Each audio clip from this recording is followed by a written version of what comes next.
This is Neil with Anabit, and in this tutorial, we're going to cover how to design and implement a printed circuit board or PCB-based moisture sensor, and that's exactly what we're going to cover. And this video is part of a larger video series where we're building an IoT weather station. My purpose for building this moisture sensor is for detecting rain and how hard it's raining. Of course, you can use this concept for other things like to detect a leak, for soil moisture, or to measure, how much water is in a tank or something like that. So a lot of different use cases. Before I get started, I'll just mention check out Anabit.co, where we have open source designs for ADCs, DACs. We also have IoT boards, so check us out at Anabit.co. And if you like what you see here, please hit the thumbs up on the video. Let's get started. Okay, here's a simple schematic of our moisture sensor and how it's going to work. So basically, we need kind of three main parts. We have our DC source, and this doesn't need to be a high accuracy or high power DC source because we're going to have a current limiting resistor. So for my moisture sensor, I'm going to use 100K, and I'll tell you where I came up with that value. And then we need a place to make a single-ended ADC measurement. So as you can see, this is not a closed circuit, right? That's something that should pop in your head right away. We basically have an open between two conductors. So with this open, if I were to turn on this DC source, let's just assume it's 3.3 volts, we would basically get, and we would take a measurement from this ADC, we would measure 3.3 volts because current has nowhere to flow, so we're not going to drop any voltage across this resistor. What's going to happen is if we have some moisture that goes across these two conductors where there's a small open between them, the rain or whatever the moisture is coming from is going to complete the circuit. So once we get some water across these conductors, now all of a sudden we have a path for current to flow. And if you're like me, for a long time, I thought that water just acted like a short. And I guess in large amounts it can, but really water has a resistance value. If you just have a little bit of rain, you can have as much resistance as 200, 150K, depending on the moisture content of the water and things like that. And as you get more and more rain on your sensor board, you start to get more parallel paths for current to flow, so the resistance drops. So we have a situation where if our circuit is dry, we're going to measure 3.3 volts on our ADC, and as rain hits it, the rain acts as a resistance, but current can flow through it. So we start to get a voltage divider, right? So the less rain we have, the higher the voltage we're going to see dropped across the water part of the conductors. And as we get more and more, that resistance will get lower, so that voltage will lower. Basically a resistor divider network. Pretty simple setup, but the idea is we want a lot of conductor paths so we don't miss any raindrops. So here we're looking at the PCB layout and software in Fusion 360 for my prototype moisture sensor. And you saw a picture of this on the opening slides.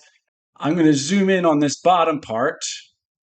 So now we're zoomed in on one of the zones of our moisture sensor, and I'll talk about why I have multiple zones. But basically we can see the concept that we just saw in the schematic.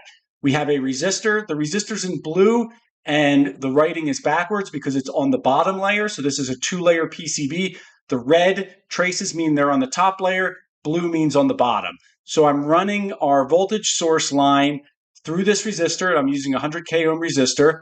Then we connect here to this test point or through-hole connection where we can connect our ADC.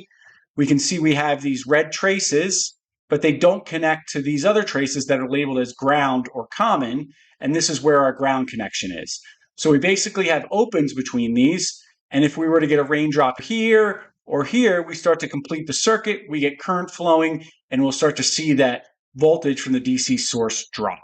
The same concept we just saw in the schematic, except we have a lot more surface area of traces, so we don't miss any raindrops. Now, you might notice this shaded part over this section of the traces. This is basically telling the PCB manufacturer to take off the solder mask. The solder mask is a protective coating that goes over the traces. It insulates them so you can touch them and not get shocked, but it also prevents corrosion on the traces. And with these moisture sensors, corrosion over time is an issue, and we'll talk about that at the end of this video. Okay, if we zoom out, you can see I have 4 different zones. Right? So these zones are all isolated. They are sharing a common ground, but their ADC connection is isolated. Reason to have more than one zone is it sort of gives you a little more resolution and redundancy in your sensor. So for instance, if I get one drop here, but no drops in the other zone, then I kind of know it's raining very lightly. If one zone's measuring real low, but the other three zones are measuring a lot of moisture, then I can kind of average them together to kind of say, oh, here's what the real picture of the rain is. So it kind of gives you a little more resolution. Another reason to have more zones is because corrosion. This sensor will corrode over time, and if you use one, you're going to need to be able to replace it over time based on how often it gets wet. And so if one of these zones becomes too corroded and breaks down, I have redundant zones, so I don't have to replace it right away. Another reason to have zones would be as if you're trying to measure a moisture level in a tank or something like that. Let's say you wanted to know how much water is in something. Well, you could have your connections up here, and you could have a long, thin PCB, and the different zones might be an inch long. So if I detect water in zone 4, but not in zone 3, then I know the water is up to an inch or less. If I detect it in zone 3 and zone 4, then I know it's between an inch and 2 inches of water. So you can also use this to sort of measure the height of water in some type of container or something like that. Now, of course, the trade-off to having more than one zone is you have to make ADC measurements at each zone. So there's some more complexity to your circuit setup. Okay, here's a software-generated picture of that board layout that we were just looking at in software. I talked about how we remove the solder mask. You can see the solder mask is in green over here, but we removed it here so the metal is exposed. And so if we get rain on, it will complete the circuit and we can measure moisture. Here's the view of that same board from the bottom. You can see my pads for the resistors. I'm going to use 100K. You might want to tune them based on your application, and we have our connection points.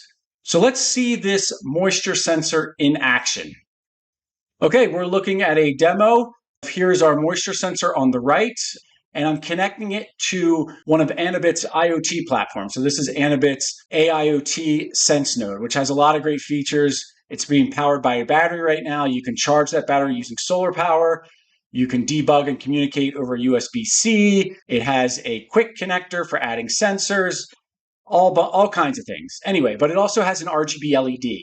So what we're going to do is we're going to use the RGB LED to signal how much moisture we're detecting.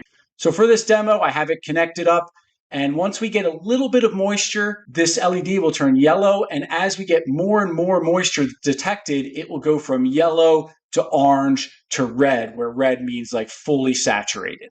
So first we're going to take a look at the sensor. It's the same sensor we saw in the PCB software. There it is. I have it wired to a board there, and that's my rainmaker, my spray bottle to simulate rain. Now, one other thing I want to mention is the way I'm powering this board is I'm actually using a digital pin from the ESP32. So you don't have to connect a power supply directly to it because the fact that I'm using 100K ohm resistors, there's very little current needed, less than 1 milliamp, and we know that digital pins can source more than 1 milliamp. So I'm just using a digital pin that I turn on or off to power the sensor. Here I'm going to spray it with some water. There's my protector to protect my electronics. I give it one spray, and notice the LED went yellow when it detected and measured the moisture. I'm going to give it another spray. We should see it turn more of an orange color. There we go, and we'll hit it with a couple more sprays, and we'll see it go a little more red. The color is a little hard to see in the video, but you get the idea. So there we go. Red sensor or red LED showing that the sensor is wet. Okay, let's talk about some cautions and best practices when you're using a moisture sensor. As I mentioned before, the downside of these moisture sensors is they will eventually corrode and you'll need to replace them, right? So if you implement them in the design, make sure they're implemented in a way that's easier to swap them out. The good news is 2-layer PCB boards are not expensive. The resistance measurements or the voltage drop, depending on how you want to look at it, right? Because we're creating a voltage divider based on the resistance of the water, will change. It's not a repeatable measurement. And why will it change? Well, it'll change over time as corrosion builds up on the traces. It'll increase the resistance. Also, water can have different mineral contents. Water from my sink may have different mineral contents than rain. Rain from one side of the country may have different mineral contents from rain on a different side of the country. The water is not going to be consistent in its resistance. So you can't really get exact measurements. You can just make relative measurements. applying electricity to the traces with water present actually causes corrosion. So this is known as electrolysis. So the idea is if we picture the two conductors as electrodes, you have current flowing through when you have water touching, positive to negative. That positive to negative can actually attract different minerals in the water to those traces, and it could lead to corrosion or buildup that adds to the resistance. One of the reasons I used a digital pin in the demo is I don't want to leave the power applied because that'll cause worse electrolysis. So what I do is I was making a measurement every 3 seconds. I turn on the digital pin power. I wait 10 milliseconds. Then I make a measurement. Then I shut it off, right? So that's going to help reduce the effects of electrolysis. Another thing you can do to further reduce that is to reverse polarities, right? So you apply positive and you have ground on one trace. You make a measurement. You take away that power. You have some kind of switching in your circuits. Switch the power to the other trace. Switch the ADC to measurement to the other trace. Put the other trace as common, and then make another measurement. And that sort of helps balance out the buildup of electrolysis because you're going from negative to positive, which attracts different minerals to the different traces. Okay, so keep that in mind. The best and easiest thing you can do is just only apply power when you're ready to make a measurement. Printed circuit board, the traces are copper, but copper is highly corrosive. Even without water, copper is highly corrosive. What these PCB manufacturers do is they put some type of finish over the copper. Some finishes are very low cost, but they're going to be more susceptible to corrosion. So you could get finishes such as hard gold over nickel. That'll be the most corrosive resistant covering, but it's also really hikes the price of your PCB up. Then there's another one called ENIG, which also uses gold, but a much thinner layer, and that'll help reduce corrosion, but not as good as the hard gold approach. But once again, both of those types of finishes add cost to the PCB. And they will not totally prevent corrosion. They'll just help slow it down. So those are some things, best practices to keep in mind when you're developing moisture sensors and making measurements for moisture sensors. Okay, that's all we have for designing and implementing a PCB-based moisture sensor. If you have any questions for the video, please use the comment section below. If there's anything you want to point out or something you think I missed, please use the comment section below. Check out anabit.co. And if you like this video, please hit the thumbs up. Thank you for watching.